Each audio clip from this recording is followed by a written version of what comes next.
Yep, she's in. She is. Okay, awesome. Good evening, everyone. The hour of 6:30 PM having arrived, I will call to order this regular meeting of the Planning Board. This meeting is being broadcast live on the City of Keene YouTube channel and channel 1302. The video is also streamed on the city's website and is posted on the website by the end of the next business day, barring any technical difficulties. All actions taken during this evening's meeting will also be posted on the Planning Board webpage on the city's website. Copies of the printed agendas are available in the wall pockets as you entered the meeting room. The public and other board members will be recognized to ask questions and comment on the agenda item under discussion. After being recognized, all remarks are to be made through the chair. I will not recognize an individual a second time until everyone who wishes has a chance to speak. That's typically during the public discussion portion. Anyone who wishes to address the committee is asked to go to one of the microphones in the room and identify themselves by name and address prior to speaking. Our minute taker is participating remotely this evening. Board members, please be sure to turn on your microphone when speaking. If the minute taker is unable to hear, they will ask that you speak louder or turn your microphone on. Lastly, city staff wish to alert the public of permit-related wire fraud scams, where scammers impersonate city officials to trick applicants into wiring money for fake permit fees. Please note, the city will never request wire transfers. Always verify in person at City Hall or by phone if you receive a request for payment that is suspect. I will now call to order this regular meeting of the Planning Board and declare a quorum present.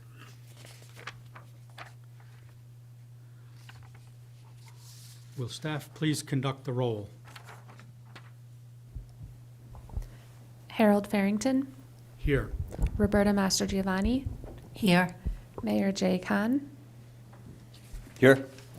Councilor Molly Ellis, Here. Dave Bergeron, Here.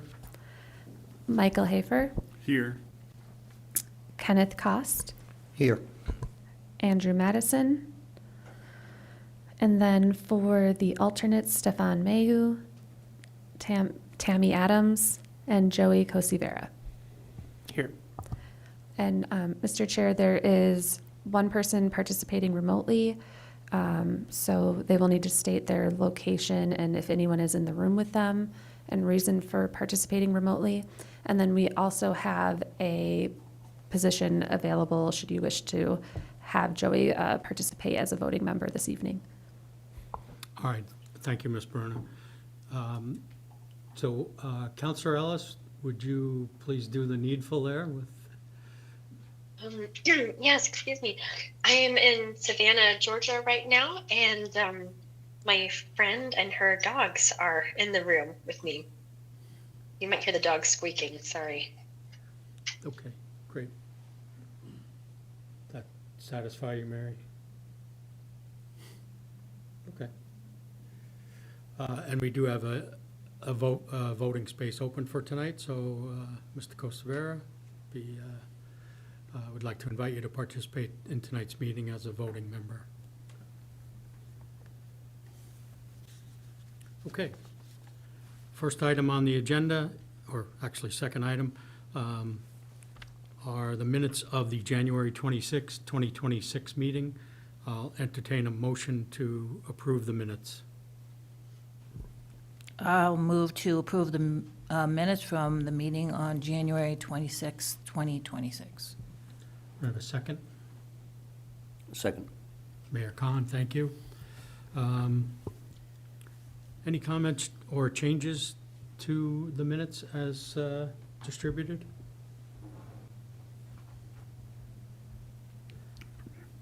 Seeing none, I will call the vote.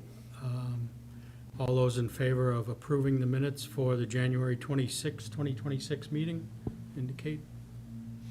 Any opposed? Minutes are approved unanimously. All right, now we'll move to Final vote on conditional approvals. As a matter of practice, the board will issue a final vote on all conditionally approved plans after all of the conditions precedent have been met. This final vote will be the final approval and will start the 30-day appeal clock. So I'll ask staff, are there any applications tonight that are ready for a final vote? Thank you, Mr. Chair. We do have one application that's ready for a final vote this evening. It's PB-2025-20, which is a major site plan for a solar array at 0 Rose Lane. There were, I think, 5 conditions of approval, including that the owner's signature appears on the final plan, submittal of the paper copies and digital copy of the plan set, submittal of an updated proposed conditions plan stamped by a wetland scientist licensed in the state of New Hampshire, submittal of security to cover the cost of sediment and erosion control measures, revegetation of the site following construction and as-built plans, and then submittal of an approved alteration of terrain permit number, and all of those conditions have been met. Thank you, Ms. Brenner. I Mayor Plummer? caught most of that except for the location. So, yeah, sorry, this is 0 Rose Lane, the site of the former City of Keene wastewater treatment plant. It's no longer there, obviously, but yeah. The place of our site visit. Yes, we did have a Thank you. site visit. Okay. May I ask for a motion? I'd like to move to issue final approval for PB-2025-20, the major site plan for the solar array at 0 Rose Lane. Thank you. Second? Mr. Cost? I second that. Thank you. Discussion? Comments? All right. Yeah. Yeah, Mayor Powell. I just wonder, Mr. Chairman, staff, was there any progress made with the abutter?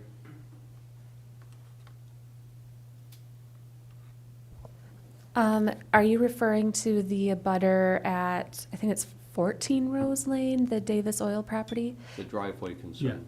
Yes, Davis there Oil. has been, there were 2 things that were brought up.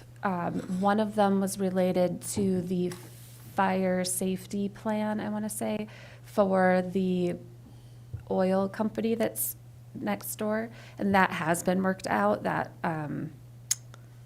the applicants followed up and worked with the fire marshal to submit sufficient information to demonstrate that they won't be impacting the adjacent property owner's fire safety plan.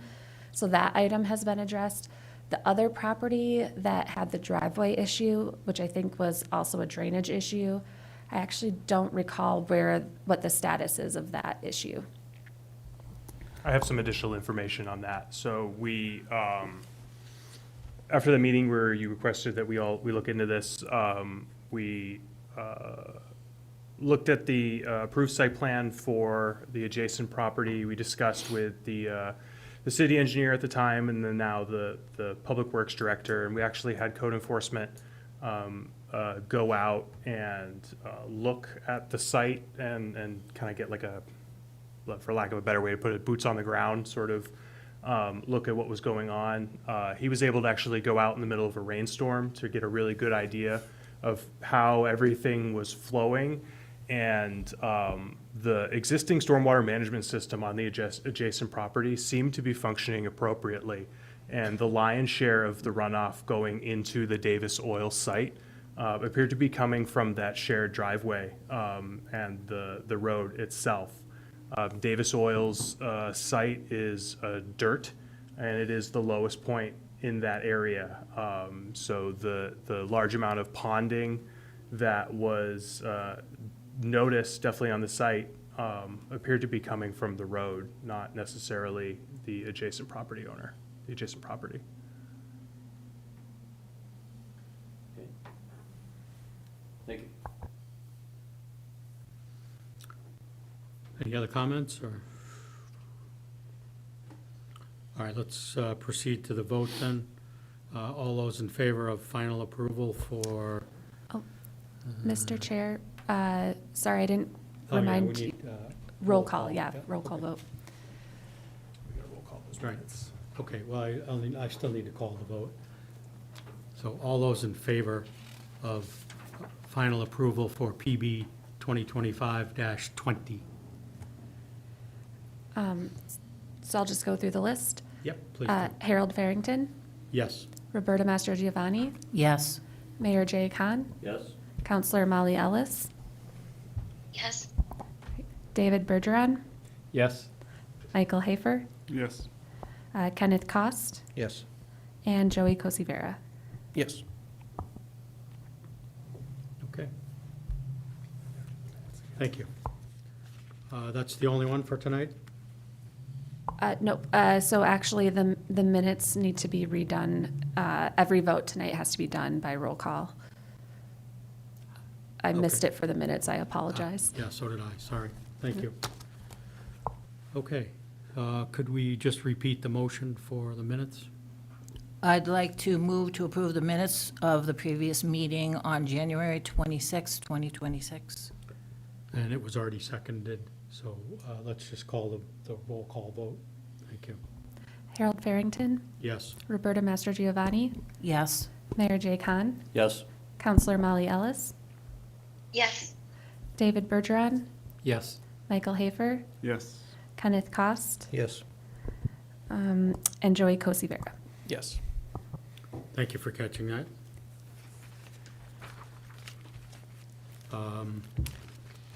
Any other final votes?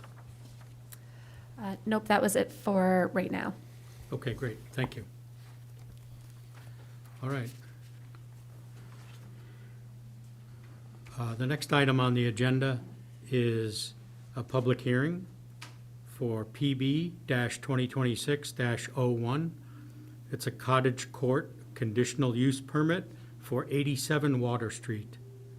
Applicant and owner Elm City Properties proposes to convert a carriage barn into a dwelling unit on a single-family property located at 87 Water Street, TMP number 585-059-000. The parcel is approximately 0.15 acres and is in the Residential Preservation District. Does staff have a recommendation for completeness of this application? Thank you, Mr. Chairman. The applicant has requested exemptions from submitting grading, landscaping, and lighting plans, as well as all technical reports. After reviewing each request, staff has made the preliminary determination that granting the requested exemptions would have no bearings on the merits of the application and recommend that the board accept it as complete. Thank you. I'll entertain a motion now regarding completeness. So moved. Thank you. Second? Mr. Cost, thank you. Any discussion or questions regarding completeness of the application? Yeah, sure. Mayor Khan? Yeah, thank you. The lighting exemption, just want to question, generally, it's a street with some density. I don't know what kind of lighting they intend to put to the rear of the building where it was a garage, now a residence, and parking in addition. Anyway, I assume it's been given some consideration.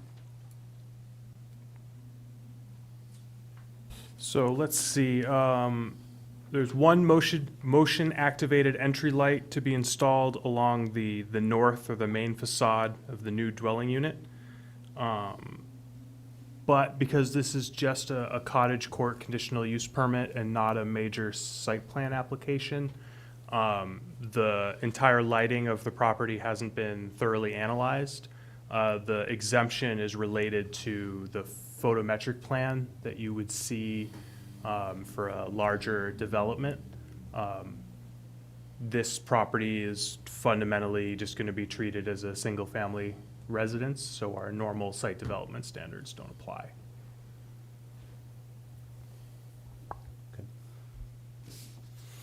I got it. Thanks. Okay. All right. Other questions or comments regarding completeness?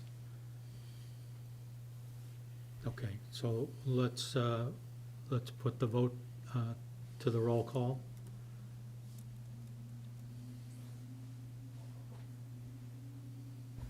Excuse me, thank you. Harold Farrington, Yes. Roberta Master Giovanni, Yes. Mayor Jay Khan, Yes. Counselor Molly Ellis, Yes. David Bergeron, Yes. Michael Hafer, Yes. Kenneth Kost, Yes. and Joey Cosivera. Yes. Okay, the motion to accept the application as complete is passed. So at this time, I will invite the applicant to present on this.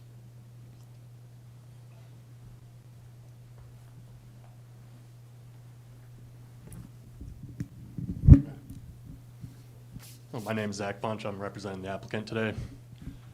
What we're doing is the existing carriage house, we're just remodeling the interior to be essentially a single bedroom apartment.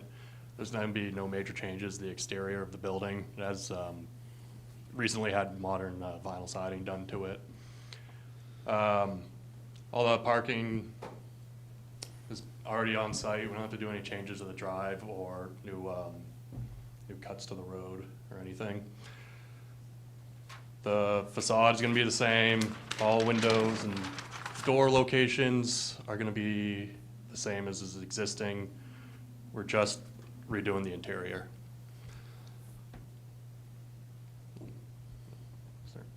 Is there any questions? Yeah, questions for the applicant?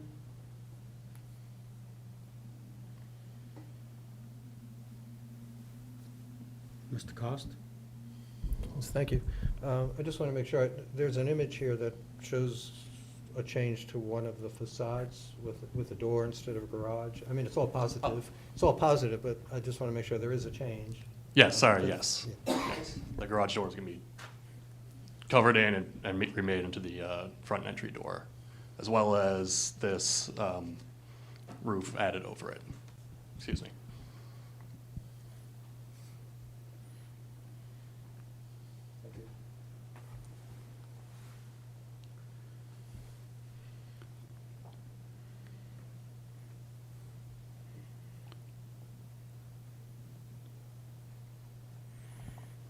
I guess that, I'd just say, it took Mr. me, Hafer? yeah, thank you, Mr. Chair. It took me a moment to just reacquaint myself. I remember doing the site visit here a couple months ago now, and it seems like everything's in order to move forward with this one.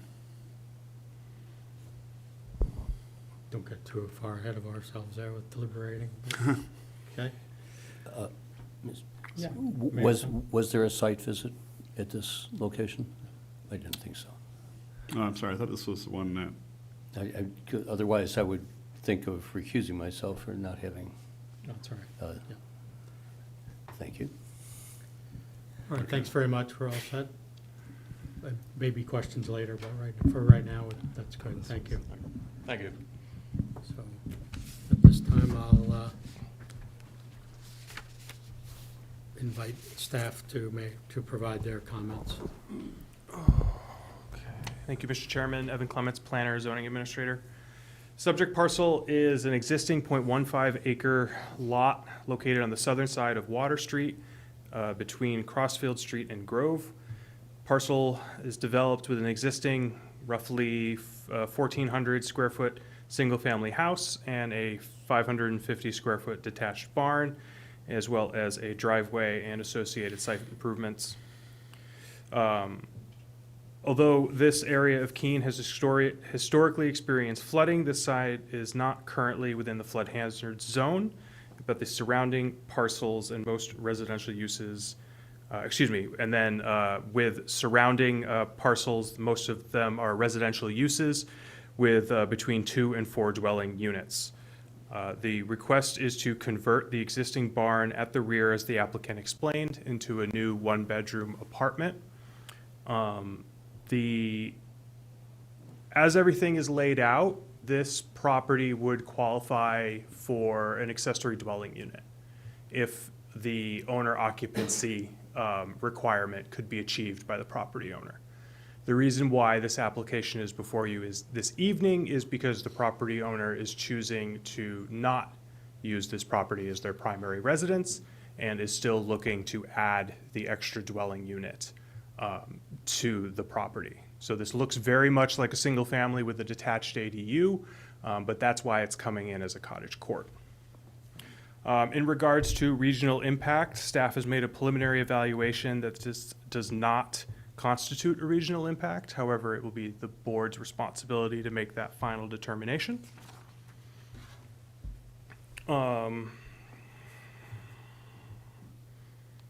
So this is going to be a single-family residence with a single-family detached dwelling on the property.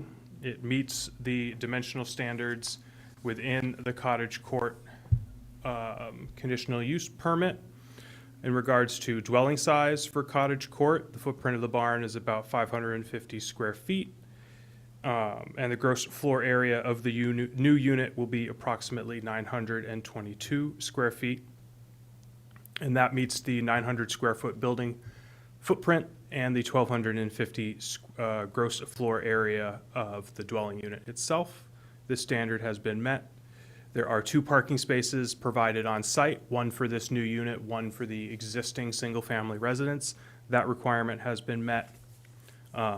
Building separation will be evaluated when this comes in for a building permit for the build-out of the new unit. So that standard has been met.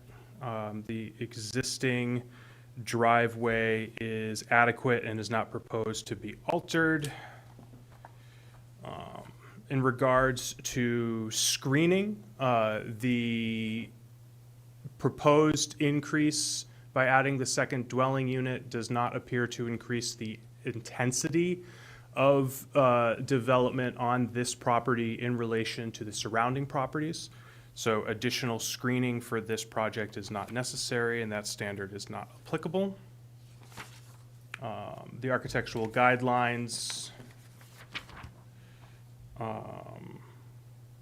Project narrative states that the existing wood frame barn will be modified to have an exterior appearance that is consistent with the surrounding neighborhood. As the applicants explained, the changes to the facade are minimal and are mainly related to the conversion from garage to a living unit where somebody's going to want to be able to walk in their front door and have a covered entryway. Staff believe that that standard has been met.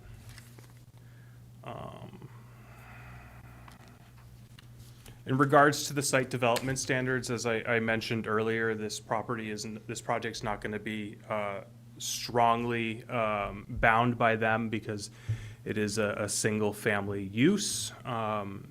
Drainage won't be impacted as there's no proposed increase in impervious surface or changes to the site.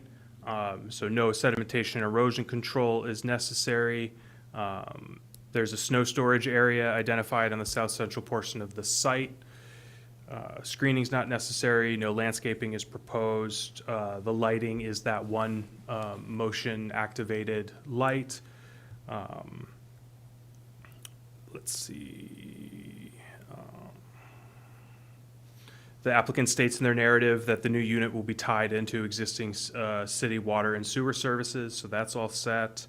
Project narrative states regarding traffic and access management that the existing driveway will be used to access the site, has room to provide sufficient parking.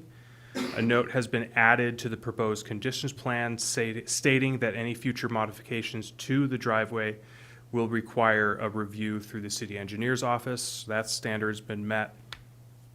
Filling and excavation is not applicable. Surface water is not applicable. Hazard and toxic materials not applicable. In regards to noise, the narrative states that noise impacts for the proposed project will be minimal and consistent with adjacent residential uses. So that appears to be met. We already talked about architectural and visual appearance.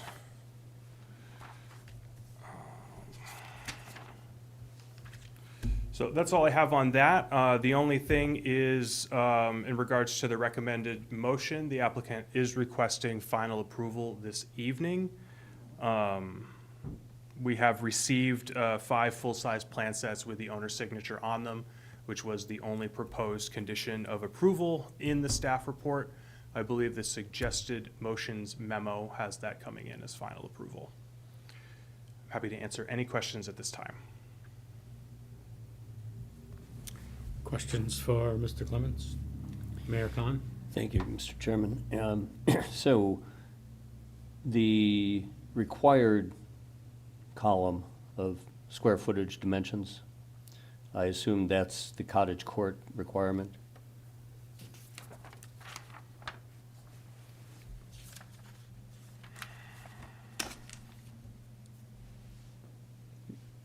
The 8,000 square foot? Yeah, I see, I see what Dimension. you're, this appears to be the zoning dimensional table for the residential preservation zoning district. This would be if you were creating a new lot. The existing lot is legal non-conforming, which means at one point during its creation, it was permitted to be this size, and the zoning district has since changed around it.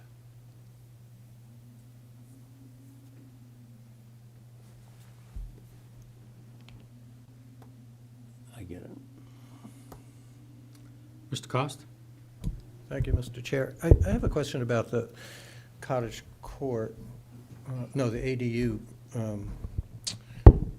requirements. Is the requirement to live in a unit and build a second unit, is that so you have to be a resident in one unit and then you can have an ADU or flip That's- it around? Is that a state requirement for ADU? Is that a local Keene requirement? The state gives us the choice to require owner occupancy or not. So as our regulation currently stands, owner occupancy is required. One of staff's concerns with keeping the owner occupancy requirement for ADUs, we're very generous with our ADU regulation, and we wanted to make sure that at least one of the ADU units would be used for long-term, year-round residency. If you eliminate the requirement for the owner occupancy, there's a risk that you would actually be taking long-term units off the rolls. Somebody would just come in and build the ADU and then just potentially do a short-term rental. And then now you've gone from one long-term dwelling unit where you've got somebody who lives in the community, works in the community, potentially going to 2 short-term rental units. And then instead of gaining housing, we've lost housing. So that's why we've, our staff's opinion of keeping that owner occupancy requirement for the ADU regulation. Okay, so I understand that. So by doing the cottage court, though, it could be that. I'm not saying it will be, I don't know the owner's intention, but by doing this, it could be just what you said. That's correct. Okay. Mhm. I'm just trying to make a circle around it. Maybe something to think about more. I I'm don't sure you disagree. have. And one other thing, I don't want to, maybe I'm reading the drawing wrong, I don't know, but the second floor plan just has first floor, says first floor on the note with 461 square feet. I don't know if that's below or it's just a mistake on the drawing. But both floors say, on the drawing itself, on the floor plan, say first floor. Just something. Okay. Don't know if it matters, but, That's, I think, probably more to be directed to the applicant. yeah. Okay, so No. in the future. Yeah, no, good question. So that's fine, we can, Yeah, let's finish up with me, and then we'll give Okay. the applicant another chance to okay. answer that question. Any other questions? All right, thank you very much. Okay, yeah, if you wouldn't mind coming back up, we'll, if you could just repeat your question, Mr. Cost, we'll, Yeah, no, my question was on the first floor plan, it shows first floor in the actual drawing besides the, the note at the bottom. And then on the second floor, it still says first floor. It just could be a typo. What page are you looking at? I'm on the floor plan drawing, second floor plan, first floor, page number? A1. Sorry, what page? A1 23, sheet A1. I showed you? Yeah, can you show me what you're talking about? I'm not seeing what you're saying. I don't see an A1. Oh, it's not here. It's on what I have. Oh. It's what I'm looking at in my computer, but it's not there. Thank you. Mr. Chair, may I chime in here? Yeah, please. Thank you. So the applicant submitted updated plans between the time that the staff report went out and today that were ready for final approval, and staff had already caught that and let them know about it. So I think it just got updated with the plans that were submitted. Yeah, but thank you for paying such close attention. Oh, okay, it's page 23, though, in our packet. Yeah. All right, that's what was confusing. And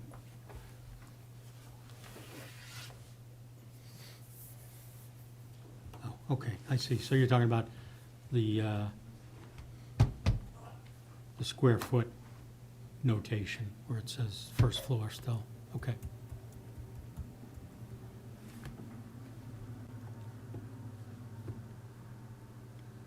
Mr. Costa, you satisfied? Yeah, no, it's been corrected, obviously, so. Okay, thank you. Mr. Chairman, if I might? Yeah. You have a question for the applicant?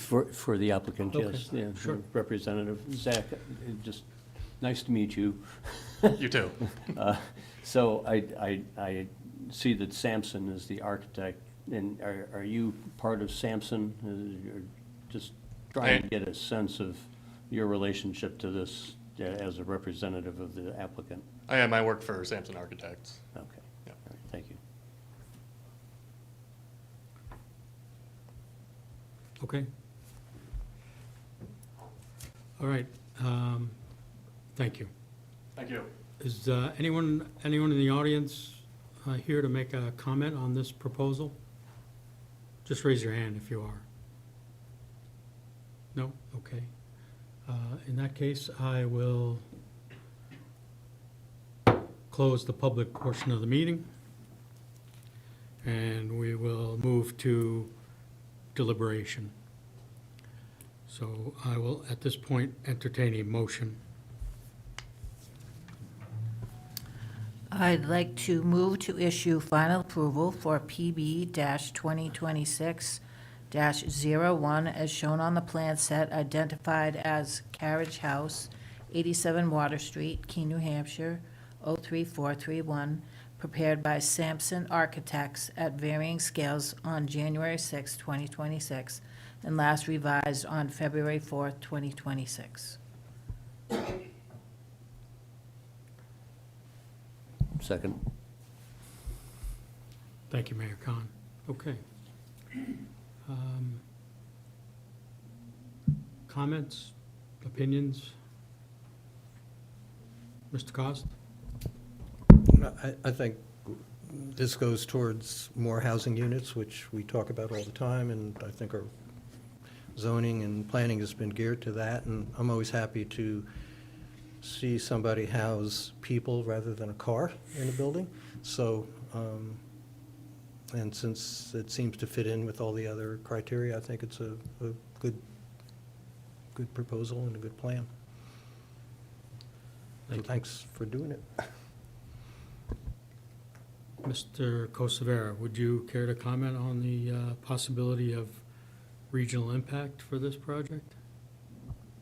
Yeah, I mean, this would be, I agree, Kenneth Cost. And we could definitely use housing in the area. But do you think there is a regional impact? Oh, I didn't mean to put you on the spot, but, a positive regional impact. yeah, sorry, that wasn't fair of me. Yeah.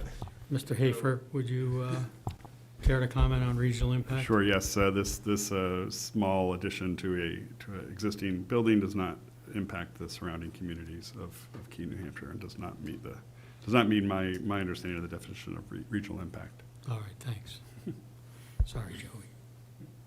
Didn't mean to put you on the spot. I'd Ms. just like to Bergeron? add, yes, I'd just like to add that I think this is a good repurposing of an existing building that's there and, you know, rather than have it fall into neglect, it's gonna get reused and it's gonna get rehabbed into housing. I think that's a good use of it. Thank you. Mr. Hafer? Thank you, Mr. Chair. Yeah, for the minute takers' benefit, yes, there was apparently no site visit to this property. I was confused with our visit to 36 Elliott Street, which had a very similar looking barn attached behind a older New England style home. So that's where my confusion came in. So I just wanted to correct that for the record.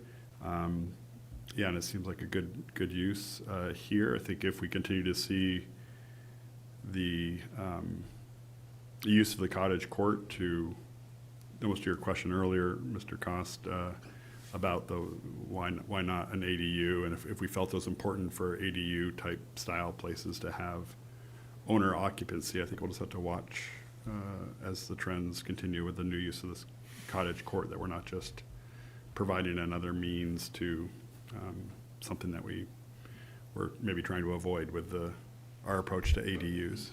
So, but I have no concerns with this particular application at this point. Thank you. Okay, I think we're ready for the vote. If staff would call the roll on this? Harold Farrington, Yes. Roberta Mastrogiovanni, Yes. Mayor Jay Khan, Yes. Counselor Molly Ellis, Yes. Dave Bergeron, Yes. Michael Hafer, Yes. Kenneth Cost, Yes. and Joey Cosivera. Yes. Okay. That's a final approval. And I see you have the plans here for me to sign tonight? Okay. All right, thank you very much. Thank you. Next item on our agenda is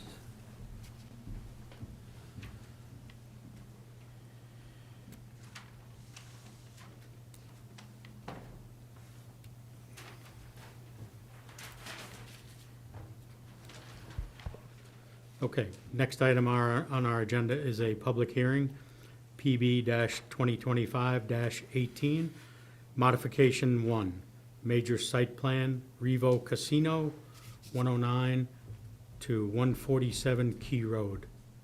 Applicant Concord Bingo 2 LLC, on behalf of owner Key Road, actually, I'm going to step aside for this one. Yeah, I'm going to step aside for this. All right, so you got it? Okay. I think I'm going to recuse you're myself from this recusing one. yourself. Yes. Do we need, just for the record, that there? Sure, so for the planning board, it's up to each individual member whether or not to recuse themselves, but if you'd like to state the reason that you're recusing yourself, that's always Yeah, I'm helpful. recusing myself because I'm involved, I'm an officer in a charitable organization that participates with the charitable gaming system. And we benefit from funds received by Keene location of Revo Casino. Thank you. So, with that standard, I think there's so many nonprofits in the area that do receive funds. that- Yeah, well publicized situation. Mhm. If I don't feel the need to. board thinks that puts me in a compromised situation, I would recuse myself, but I had not considered that relationship. So the advice that I would give is if you feel like you can make an unbiased decision, you're welcome to request a straw poll from the board, see what others think. But we will need a quorum of at least 5 people to act on this application. So if you think that you can be unbiased and fair in considering this application, and no one, is objecting, then you could also choose not to recuse yourself and take part. That'd be my advice. Yeah. So, I will, no? I don't want to put this, Can you turn on your microphone, please? I don't want to put this decision in any kind of a questionable category. So, I don't know who to ask. Yes, Can Ken. Thank Yes, you. Ken. I just, is this because the city receives? Okay. yes, I was trying to understand. yes, the city received Okay. gaming days and their contribution. Would we have a quorum without Jay? Yes, so you need 5 voting members to act on an application. So it sounds like the mayor was potentially requesting a straw poll, is that correct? Sorry? Were you requesting sort of an advisory vote from the board? No, I can just, I don't want this decision to be at all questioned, so. So just to provide some additional information, this application is related to proposed exterior modifications to the shopping plaza. The question of, say, like the change of use to allow the business itself to be located here has already been decided upon. So it's, like Mary said, it's ultimately up to you to decide, but the application is really more about parking spaces and aesthetic changes and landscaping than whether or not the business should be here, if that helps, Mr. Mayor. Yeah. Sure, I'll be glad to recuse myself of this hearing and take a seat next to Harold. Okay, Anybody else? Mayor Khan would like to recuse himself.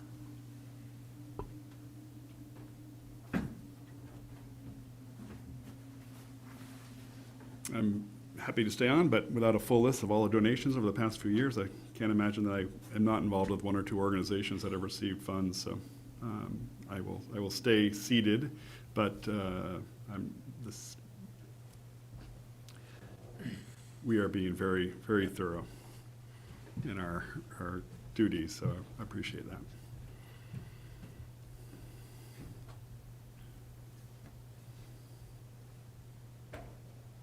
Right, so I think we still need to finish reading the legal language from the agenda. So Chair Master Giovanni, would you mind doing that? And then I think we still need to do a completeness vote. Yep, okay.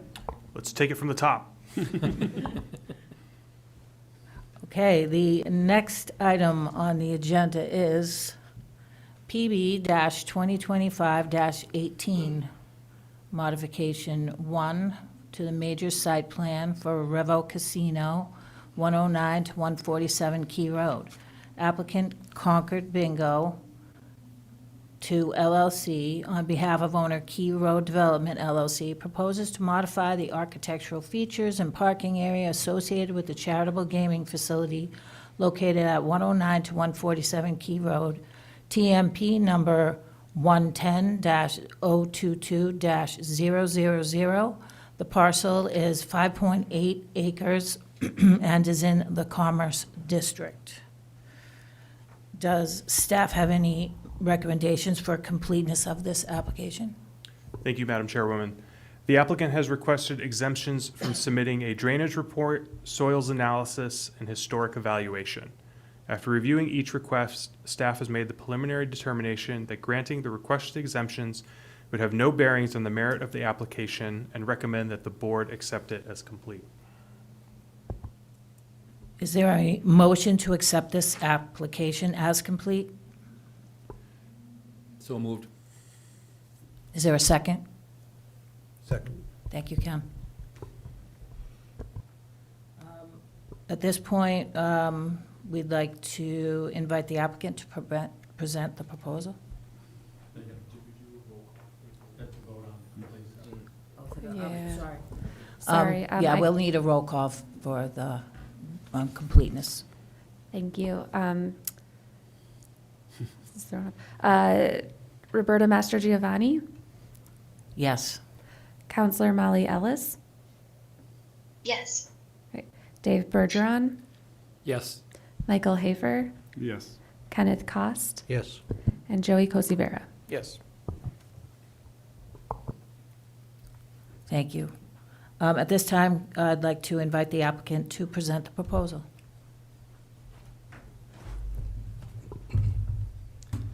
Good evening, thank you. My name is Brian Pratt. I'm a civil engineer with Fuss & O'Neill in Manchester, and I'm here representing the Revo Casino. Thank you very much for your time and consideration on this. The location of the parcel is 133 Key Road. It's the plaza with Sherwin-Williams, the Keen Cinemas, right near that KFC, and it's right across from the Hampton Inn. Pretty minor changes proposed. They're really just kind of some physical changes. So when we were here in September, we did the change of use and the variances that were needed. And those were kind of landlord-driven. Those were before we had the architectural plans done. We've since completed the architectural plans, and we're back with some minor revisions to the building itself and the plaza. The biggest one is the entry vestibule, and the plan that we're showing you right now, that's the demo plan. So the red areas are what we're demolishing, and so there's the back, we're doing a small building addition in the back for just utilities, and the front, we really wanted to do a safer, more aesthetically pleasing entrance vestibule that kind of like stands out a little bit. Could you go to the next page, Evan? Do you want the next page in that plan set, or do you want the elevation? You can show the elevation. That would not be a bad time to show it.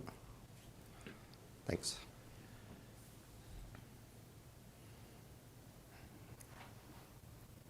Great. I'm getting a little, Yeah, this one's- I let our tech know that Okay. that's happening. okay. So basically, what's happening is the existing plaza has the brick facade, and then there's the mansard roof above it. And what we're doing is we're gonna chop that out in the front, and we're gonna put that nice brick facade with the glass and the signage on it. So it's gonna be a significant aesthetic improvement. They're also proposing to really refresh the whole building itself, and by painting that mansard a nice even dark gray color. And we'll also be doing like a gray light wash over the brick. The bricks are all like different colored. There's like some dark ones and some lighter ones. So they want to make it a little bit more consistent and do a nice gray wash to really modernize the whole plaza. Along with that bump out, we're going to lose a few parking spaces, but we're going to do a much better sidewalk and an ADA ramp in the front. Could you go back to the site plan? Thanks. You can just show the overview, probably, the next, that one should do it, yeah. So, yeah, so in the front, that's kind of in that little corner area. And actually, Evan, why don't you go to the next page? I think you can, we'll see the blow up. So that's the rear. So that's in the back corner of the plaza.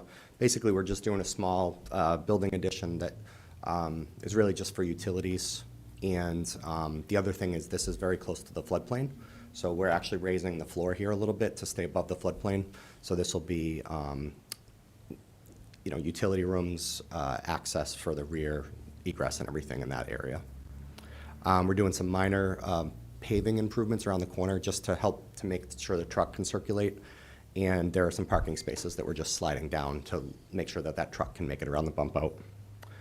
In this area, we're also enclosing some dumpsters. There's just dumpsters that are just kind of sitting there. We're putting them in on pads and putting them in formal enclosures. We're adding a transformer and a generator. They have a lot higher power needs than the previous use did. Could you go to the next page, please? Utilities. So we're adding a grease trap because there's going to be a restaurant use in here. and new water services. Could you reference the drawing in their packet, since we can see those a little bit closer? Sure. Or just which page where you're, Yep, let me just pull it up in a second. it's hard for us to see the monitor. Sure. All right, so CG 101, that one shows the rear building addition. You can see there's a 1,300 square foot addition for loading and utilities. To the left, we have a transformer. That's that rectangle directly, or the square directly to the left of it. Moving further to the left, there's a dumpster with a dumpster enclosure. Below that is a generator. And then going down the page a little bit more is another dumpster. So those are just kind of out there now, so we're going to do a good aesthetic improvement. And this looks like it's page 49 of your packet. Thanks. If you go to the next page, which is CG 102, should be. That page shows where that building addition for the front vestibule is located. The hatched area, there's like a concrete hatch. That's the sidewalk that bumps around. The lines, that's a crosswalk. And you can see the utilities in there. On the left-hand side, there's a rectangle. That's the grease trap. And we're redoing the sewer connection there. We're also putting in some roof drains, so we're cutting up the parking lot a little bit. The striping is a little bit wonky out there, so we're going to redo, seal coat and restripe the whole front parking lot as well. The other improvements are lighting and landscaping. So I don't know if you've been out there at night. It has those really old throw lights that are kind of angled to throw the light. We're going to redo the lighting in the whole plaza with downcast, dark sky compatible LEDs. It'll be a much softer, more uniform light. We're also adding, I forget, 18 trees. There's really not a lot of landscaping in the plaza, so we really wanted to add some curb appeal, kind of make it look a little bit nicer, give it a nice refresh. And let me just double check.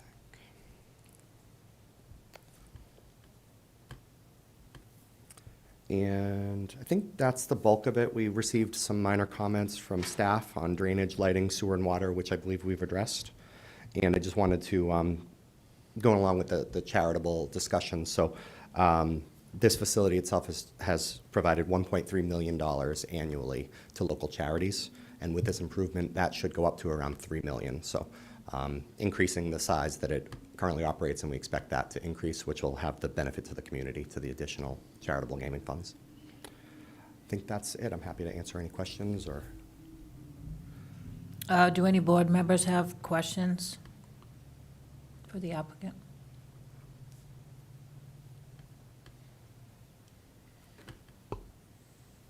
No questions? Yes. Yes, thank you. So Revo Casino, is that your final name? It'll be the I know Revo. that's the name currently, I just wasn't sure. Yep, that'll be the name, yep. Yeah, they have locations in other towns across New Hampshire. Got it.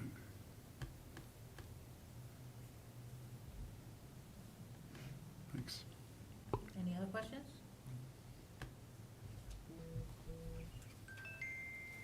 All right. Okay, if there's no other questions, we could invite staff for their comments.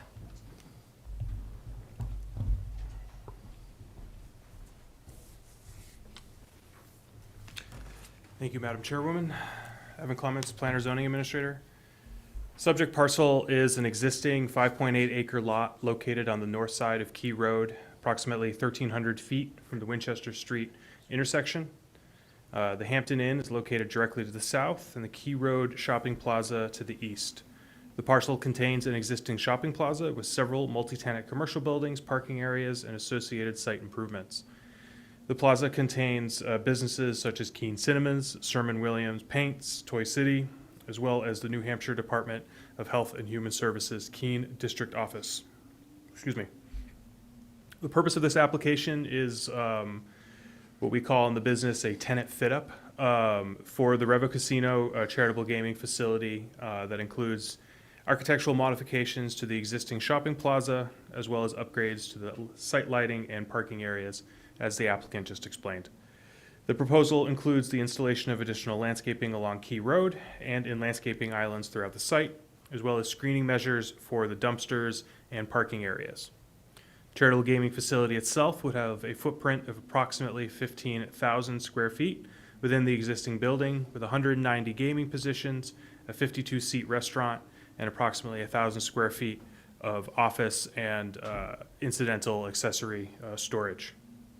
The planning board approved the change of use for the Revo Casino at their September 29th, 2025 meeting, and this use received a variance from the Zoning Board of Adjustment on September 2nd, 2025, to allow a charitable gaming facility to be located closer than 250 feet from an adjacent residential use.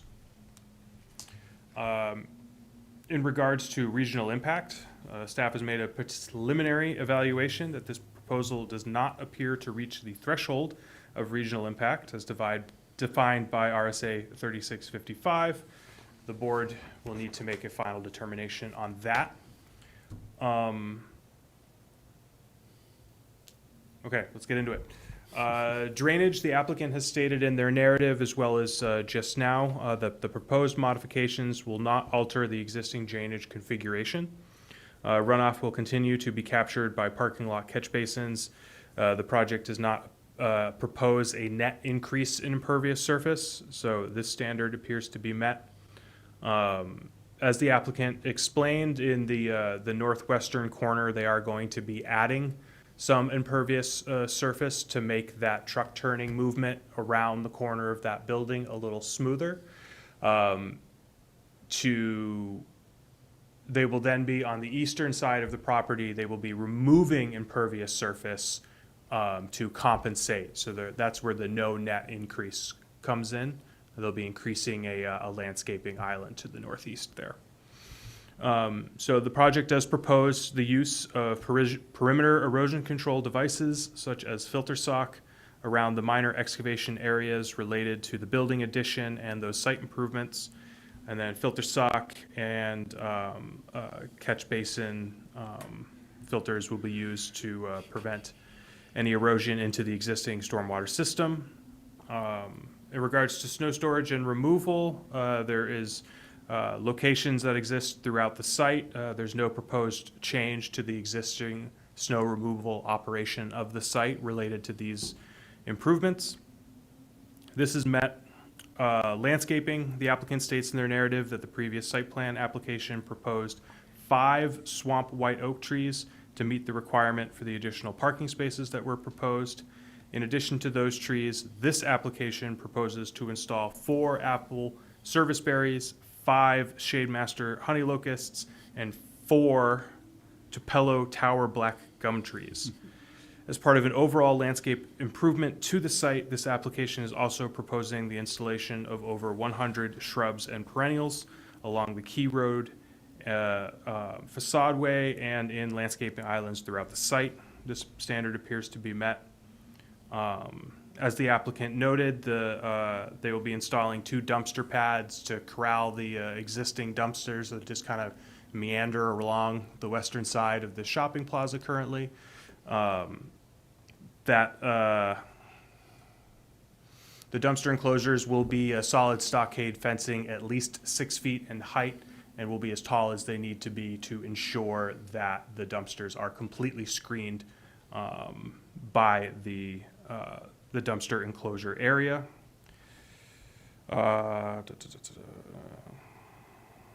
So there is, along the rear of the property, a stockade fence is proposed in the 2025 change of use application. That project proposed the installation of approximately 190 linear feet of fencing. This application this evening is proposing to increase the length of that fencing by an additional 212 feet for a total length of approximately 400 feet of solid stockade fencing. So for screening, that standard appears to have been met. In regards to lighting, this is, as the applicant stated, it's a complete redo of all the existing lighting on the site. It will be dark skies compliant LED fixtures, both pole mounted and wall mounted lights. Pole-mounted lights are proposed to be installed 20 feet in height. The wall-mounted fixtures will be about 15 feet in height, with a total of 34 pole lights, 16 wall-mounted lights, either replaced or installed.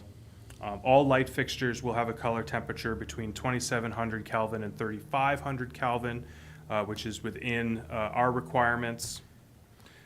Those fixtures will all have a color rendering index of at least 80, which is what the standard requires. The average illumination levels in all parking areas do not exceed 3.5 foot candles, and have with a uniformity ratio that does not exceed a 5:1, again, as the standard requires. The lighting standard talks about hours of operation and allows for 1 hour bookending each side of the proposed hours of operation for the use. So like 1 hour before the business opens, they're allowed to have full illumination, and then 1 hour after the business closes, they're allowed to have full illumination.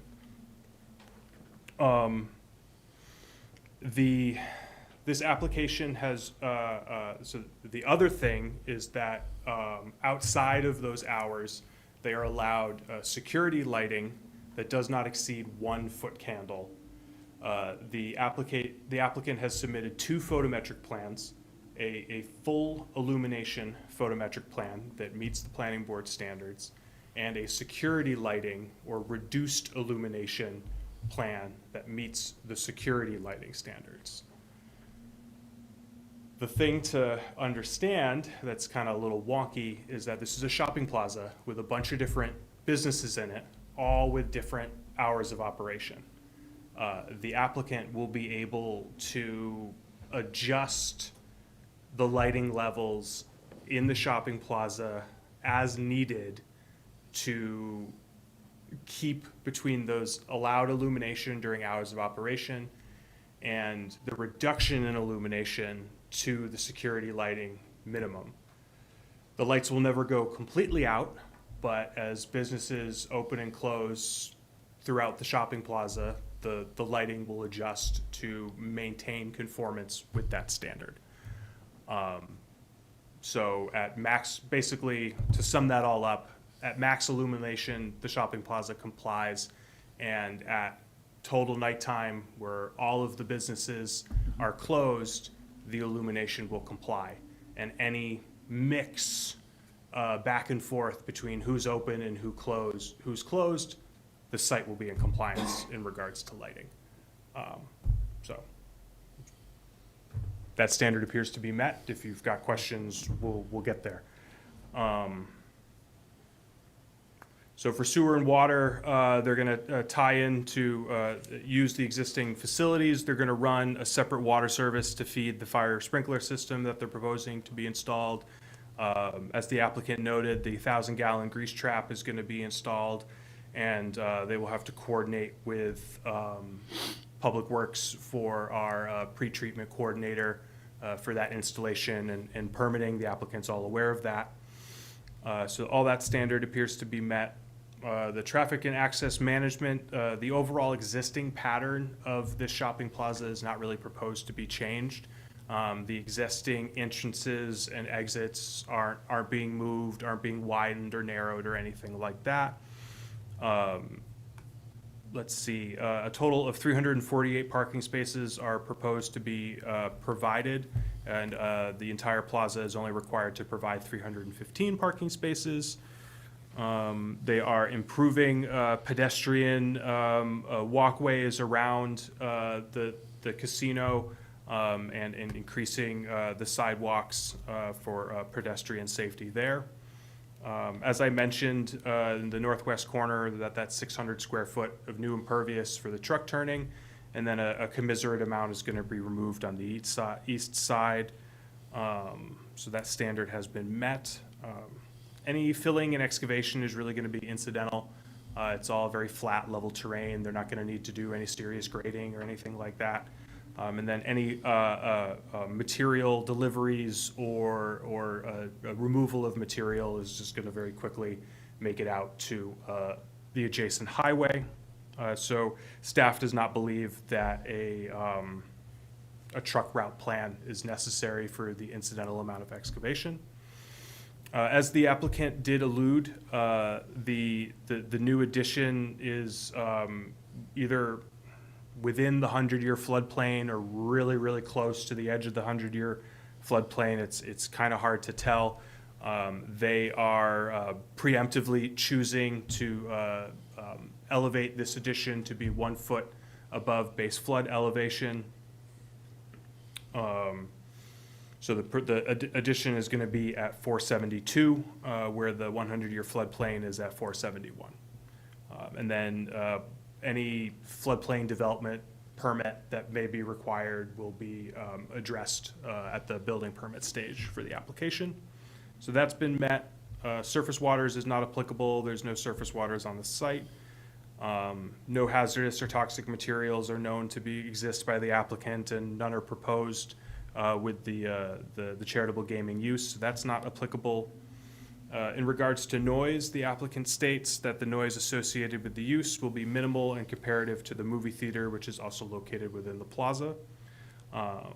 They note that the patrons for the charitable gaming facility as well as the restaurant are all going to be located indoors, so that appears to be met. And then the architectural and visible appearance. The applicant states in their narrative that the existing building facade will be enhanced with a light gray wash on the brick and a dark charcoal finish for the mansard roof. The vestibule itself includes an entry canopy, storefront glazing, and red brick accents. The applicant believes that these material choices are consistent with the traditional materials found throughout the city of Keene. And then the addition to the rear of the building will have a corrugated metal siding facade with metal canopy, and the existing concrete block facade will be painted light gray to match. Additionally, there's an existing garage door located, I believe, along the western facade, and that's going to be removed, and then concrete block to fill the void.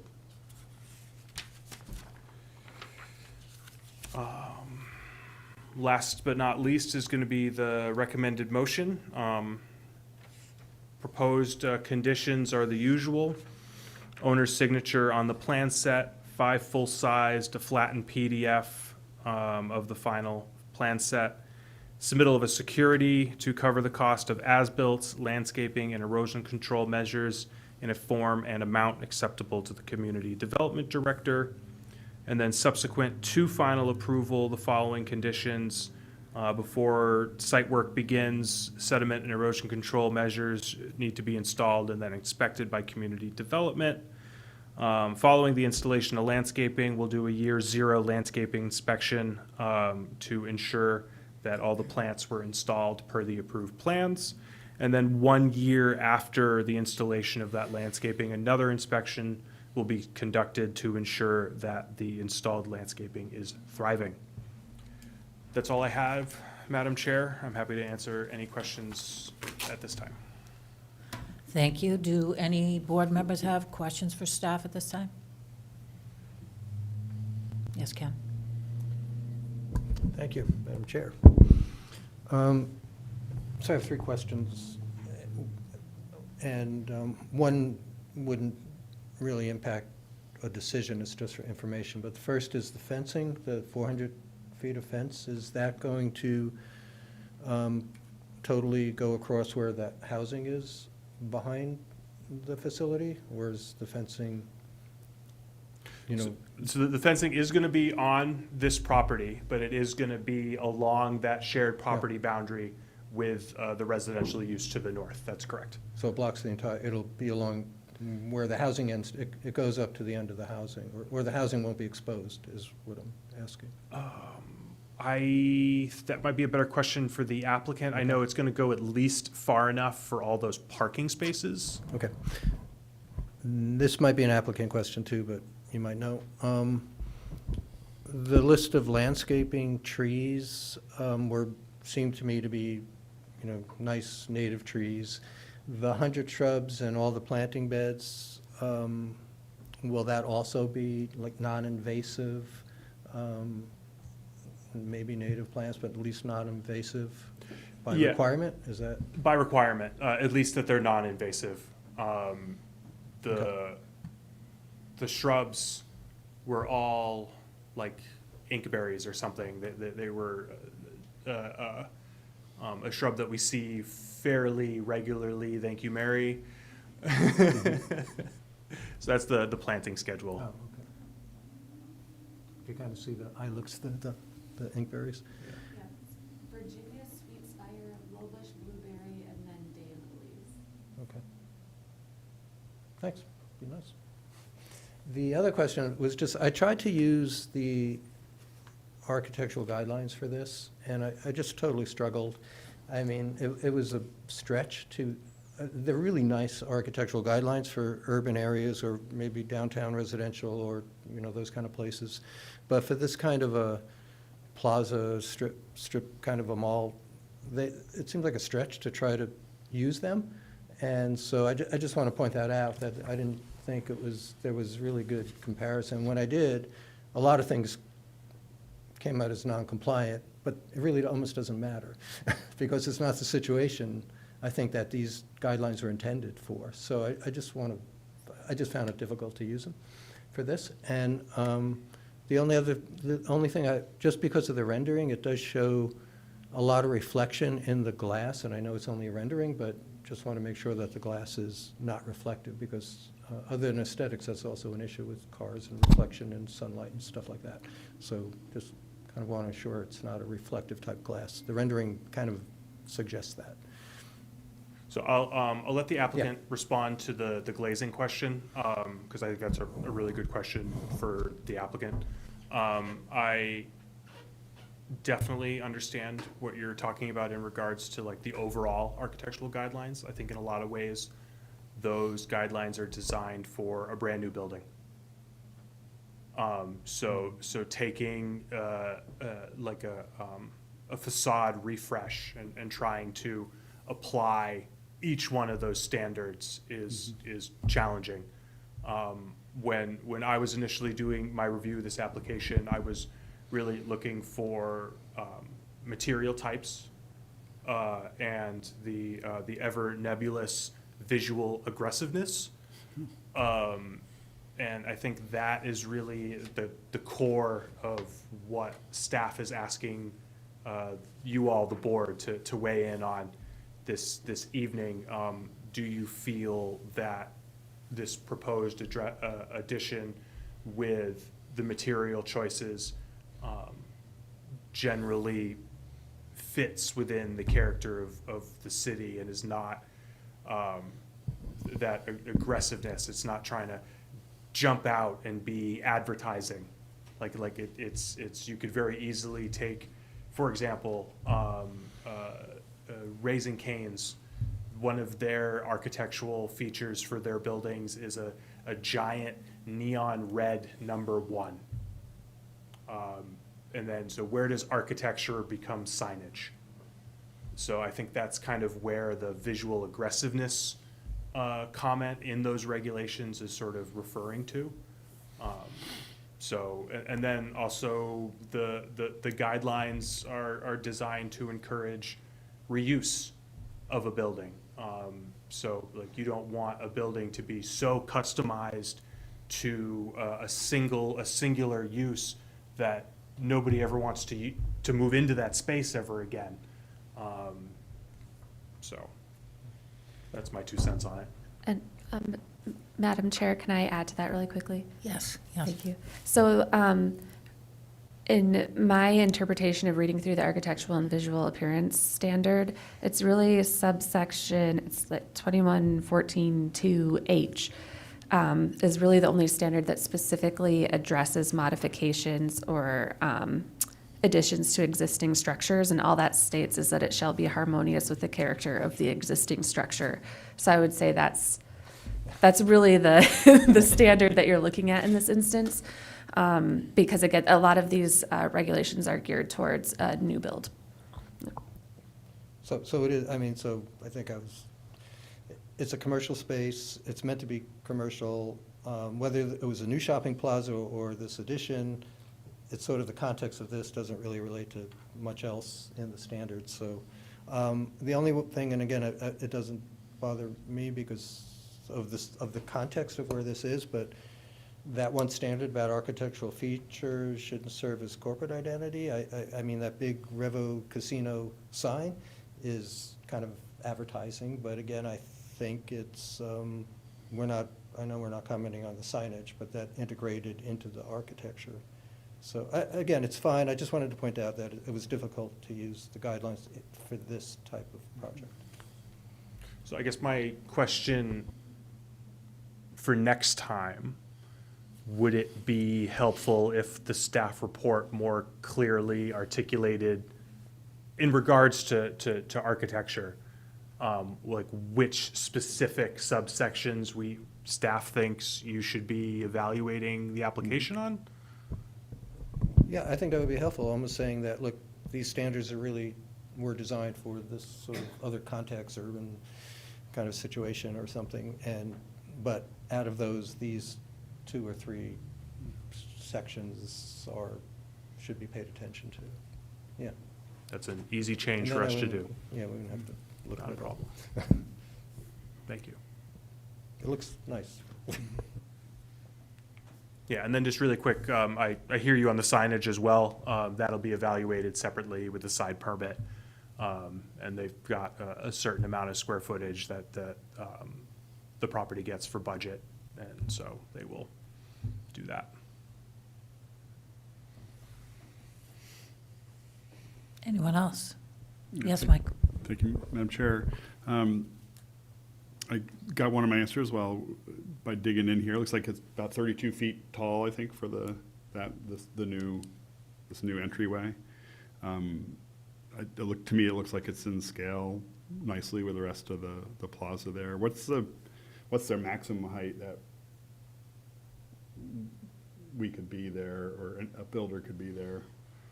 I'm sure we're well within it. Yeah, 35 pops Okay. into my mind, but it might actually be more in Commerce. I think it might be a little bit more, Yeah. yeah, we recently increased the height in Commerce. Okay. Yeah. I mean, to me, it's 42 feet. Okay, so we're well under the max, which is nice, keeps that in scale. The corner of the West Street Plaza where CVS and Panera used to be has a similar bump out, I think, in that corner place, and it reminds me a little bit of like the entrance to Dick's and such, so it seems to be a commercial space trend of sorts, so I think that fits in well. And otherwise, I think it's a good, well, no, it's not a question, it's going to be a comment, so I will reserve that for deliberations. Anyone else? I would just comment that I think that height of the sign, the brightness of the sign on the facade, as well as whatever sign they put out front, is probably going to be quite visible, if I'm not mistaken, from like the bypass, like from the Rotary potentially, which is, going to get a lot of just views from passers through the town, which I think is not necessarily a bad thing, but it definitely would be advertisement. I would Yeah, say. and their signage is gonna have to comply with the sign code and the zoning ordinance, so. Right. Anyone else have any other questions? Any questions for the applicant still? Just wanted, yeah, the glazing question. Yes. Okay, you can come up and, It'll be non-reflective glazing. okay, non-reflective, perfect. And then there was a fence question. Do you want me to clarify that a little bit too? Yes, if you could, thank So, you. yeah, so we're providing the fencing along the back of like our whole building, where our addition's going and a little bit beyond. There is an existing fence on the other property that's past where we are, but that's just a chain link. But we are providing, fencing beyond our work area and those parking spaces. Yep. I was just curious as to the other tenants in the plaza. I assume they're all completely on board and happy with all of these arrangements? I have not heard any complaints. We've been working directly with the landowner who owns the whole plaza, and he's been coordinating with the tenants. But I believe that they've been made aware of everything that's happening, and I'm not aware of any complaints. Okay, perfect. Any other questions? Yes, Mike. Thanks, Madam Chair. Not relevant necessarily to the decision tonight, but focusing on these beautiful renderings, made me wonder where smoking happens. Was that defined in our original? Is there a smoking area? There is a certain room that's a smoking room Oh, that's it's completely indoors, it's not like an isolated. outdoor- It's indoors, yep. You know, staff might come outside for a cigarette, like towards the back. But like There's the not gonna be- casino itself has, There's not going to be a group smoking zone out front, we don't have like a like gazebo my or high anything. school, Yeah. entrance. Yeah, we hope not. It's tough to control, right? But Yeah. In the event that people are smoking outside, which I'm sure people will there be appropriate receptacles for that type of waste? most likely, we'll definitely make sure that if it's a problem, I'll run it by the owner that they should maybe have one. Sometimes it encourages people if you put one out there, so Yeah, let me that's just talk to the owner and their management team to see how they want to handle that. Fair enough. Anyone else? Okay, thank you. Thank you very much. Is there anyone in the public that would like to ask any questions or provide any comments at this time?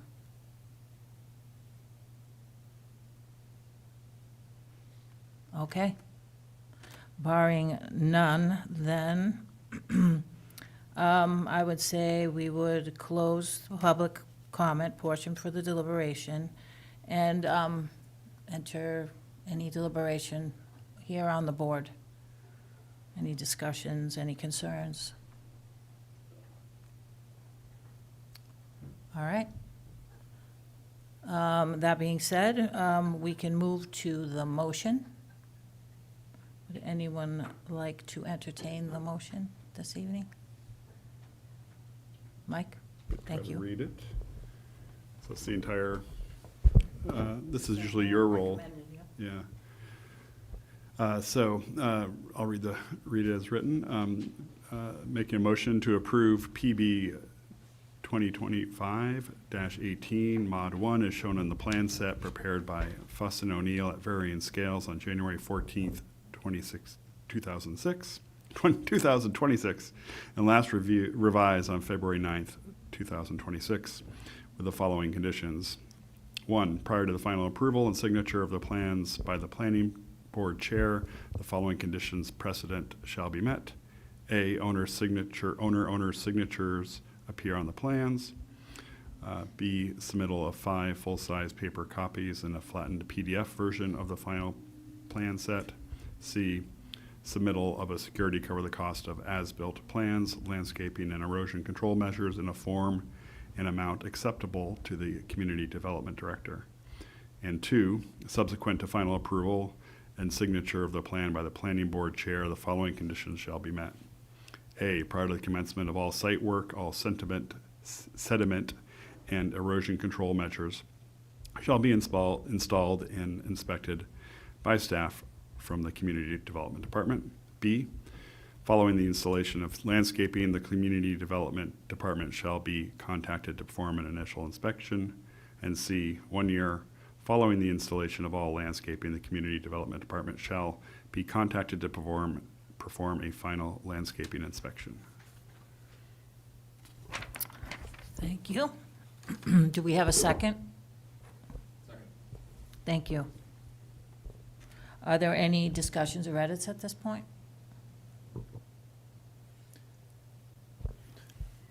Just say one thing, that I think Yes, that Dave. it's a good update for the plaza that's been around for a long time. I think it'll really improve the look of the plaza overall. So it's good to see it get renovated.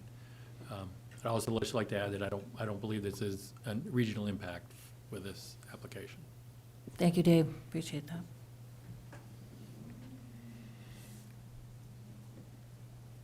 Okay, Madam- so, yes, Mike?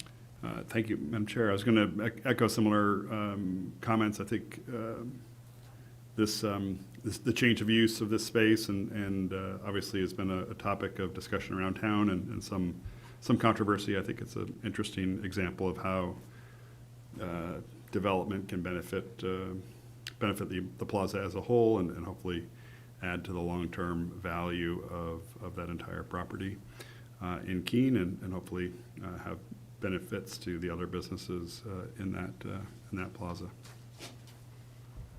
I think I'd just like to comment that I would agree. I know we've had the casino in a different location in town. It's, obviously a popular spot, and I think by moving it to this new location, it's much more suited for a casino. There's hotels in the area and other things in the area that will benefit, so I'd like the move. All right, if there's no further questions, comments, I guess we would move to a vote. Roberta Mastro Giovanni, Yes? Counselor Molly Ellis, Yes. Dave Bergeron, Yes. Michael Hafer, Yes. Kenneth Cost, Yes. and Joey Cosivera. Yes. Okay. Then this motion has been approved. Thank you all. Appreciate it. Thank you.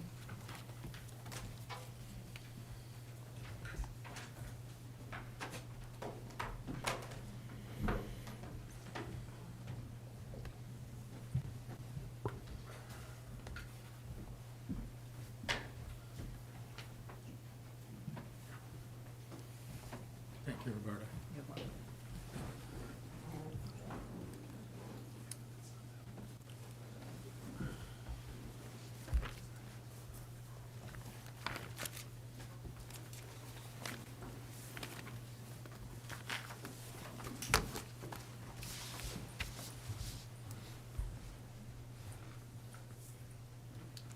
Okay.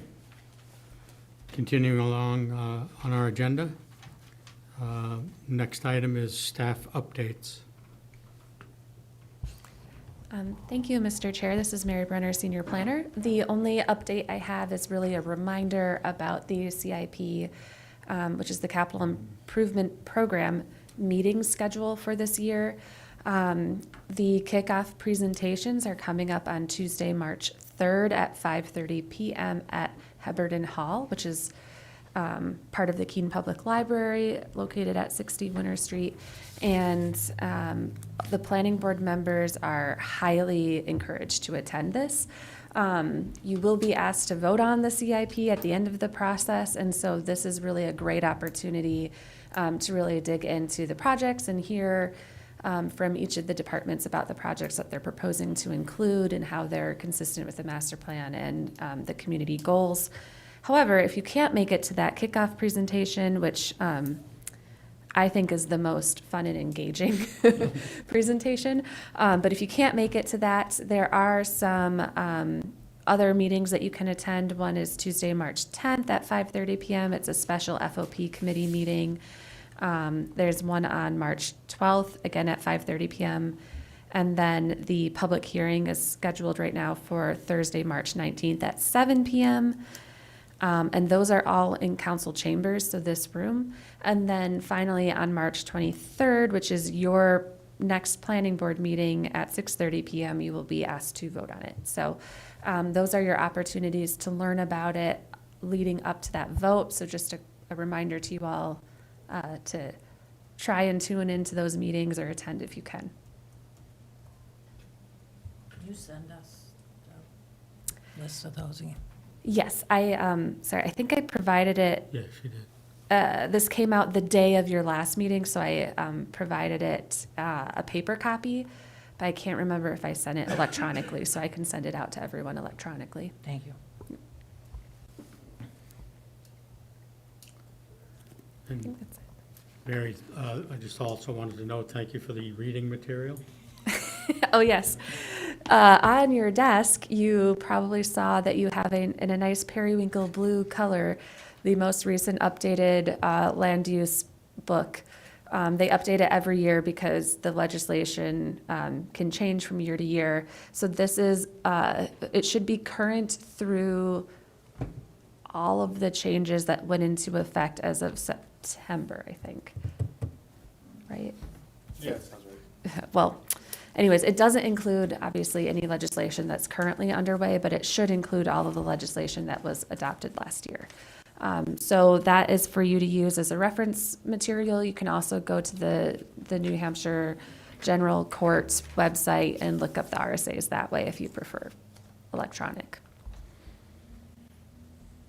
Thank you. All right, next on the agenda is new business. Any board member have topics that they would like to have this body discuss? Mr. Cost? Thank you, Mr. Chair. I'll try to do this brief because I think we want to go home. But I think some of you were involved several years ago on a little project that Keene State College Architecture Group did for Gilboa Avenue. It was nice. They came up with development plans of what could happen on all those parking lots, regardless of who owned them. And but, you know, it was a student project and didn't come up with a sort of a vision framework plan. And so I've been talking about that for a while, mentioned it on the master plan, the steering committee call. And I think I brought it up once before. And in fact, Mary had mentioned that maybe we could go ahead and do something like that, have a more professional study. But at the time, there was maybe some interest on that property, so we didn't do anything. What I'm asking, well, again, Mary, you suggested if we do this, it would be something that the planning board would, I don't know if the right word is sponsor, but sponsor somehow. But there is a group called Plan New Hampshire, plannewhampshire.org if you want to look them up. They do design charrettes around the state with professional architects and landscape architects and urban designer and planners. So they come and we'll do it's very quick, so it's not a thorough $200,000 study, but it's a $6,000 study. And they will run a planning charrette looking at what is possible on a site like that. And I feel that having that vision of what that could be, including parking and parking structures and development, and regardless of whether they're city parking garages or public-private parking garages or part of the developer's plan, to look at that whole area, which is it's about 8 acres, I think, or to look at that whole area as a whole, would give us a vision that might be useful then to share with others, maybe other developers. Likely no one developer would bite all of that off, but the concept would be if there is a vision of the entire area, a developer might say, I'll do this section, but it'll be sort of in context and it will be consistent and with what the next section is. So eventually you do get blocks, just like development happened years ago with individual blocks in the city. So I wanted to present that to see if the planning board had any interest in sponsoring this. I would certainly be happy to do some of the grunt work or a lot of it, but, and I don't know what that means and how it interacts with the city and with the landowner, but I just wanted to put that out there as something that maybe we can do since there is an opening now because there is no active interest at the moment on the site. And the private site is what's owned by the real estate, the Main Street Insurance, I guess. So, but we would want to look at also the city land that's adjacent to it. So that was what I wanted to bring up and see if there was any interest in planning board being part of this and somehow inviting this group to the city to do this. Sure. Any reaction? Mayor Khan? Yes, thank you, Mr. Chair. I think there might be a time to do that. I would suggest to measure that, get a good sense of that before they're asked. There are owners currently. There may be owners in the near future, different owners. And I think to presume a study without those parties' consent and engagement is preemptive. So that's just the concern I want to place before the planning board takes some initiative on this. Sure. And I believe the organization is New Hampshire AIA, that Plan NH is a component of New Hampshire AIA. Maybe. Does that sound right? I'm a member I thought they were a of the group. nonprofit that is not part of AIA, but they could be. Yeah. I don't know. I think it is. I know plannh.org, so you could look them up and see. Yeah. They do quite nice work very quickly. and Yeah, efficiently. I've And it's a used them vision. before, yeah. Yeah, I mean, Mary had mentioned that the owner of the property, current owner or future owner would have to be talked to before we would even think about it. So I don't know if, obviously I don't have visibility to what's going on with the property, so, but if the current owner would be interested in sort of showing what their property could yield to a developer, maybe they'd be interested, don't know. So I'll go with guidance, I just wanted to bring it up and see that it's still out there. Thank you. You know, I feel I like a dog appreciate with a that. bone, I'm not dropping it. I appreciate that I can advise the board on this matter. Ms. Brunner? Thank you, Mr. Chair. So I haven't personally participated in one of Plan New Hampshire's charrettes, but I've talked to a number of people who have, and I know that the city of Keene has done them in the past. And I think that the role that the planning board would most likely play here is doing some of the initial legwork of figuring out what exactly this could look like and making a proposal to city council, because it would cost money. Even with the city being a member of Plan New Hampshire, I think we still would have to pay, I think it's $6,000. And the owners would have to be obviously fully on board with doing something like this. So I think there's just some initial legwork that needs to be done, and it's really asking the planning board if you're interested in pursuing this and putting together some of that initial information. Yeah, me personally, I would say that additional information wouldn't hurt, or how it could be done or should be done. I don't know if, I don't think we have a budget for anything, so it would have to be the city planning that would handle that cost, presumably, but that would be interesting to know as well. Yeah, it Just- would, at this point in time, it would mostly come out of next year's budget. So the planning board could also put in a budget request if you wanted to. Mayor Khan? Yeah, I just want to be clear, do not give the public the sense that we are giving an approval or a sense that this is going to be done. You know, understanding a scope, a cost, in the event that that is something that this body wishes to propose at an appropriate time.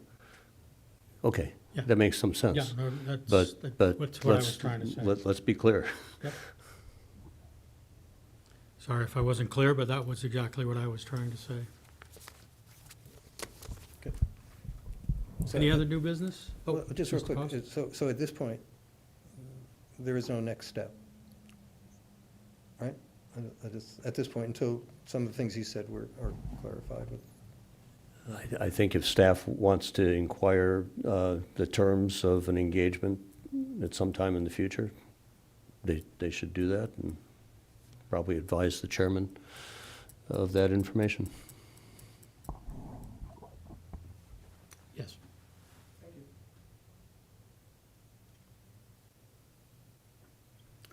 Any other items of new business?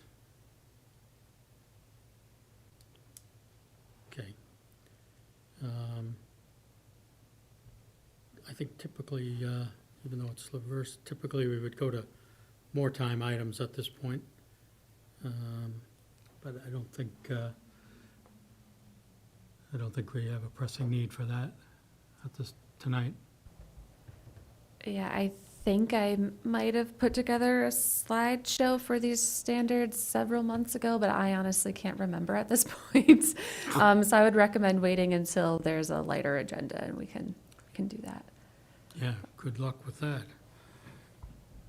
All right.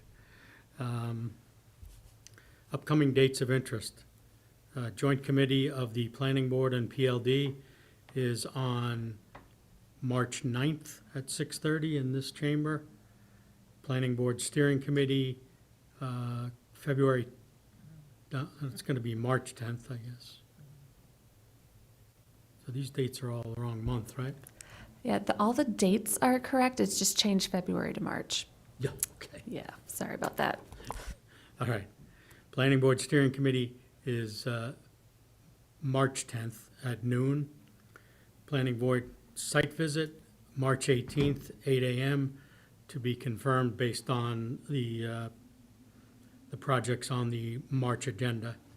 And then the next meeting of this board, March 23rd, 6:30 p.m. in these chambers. And with that, I will adjourn this meeting at 8:11.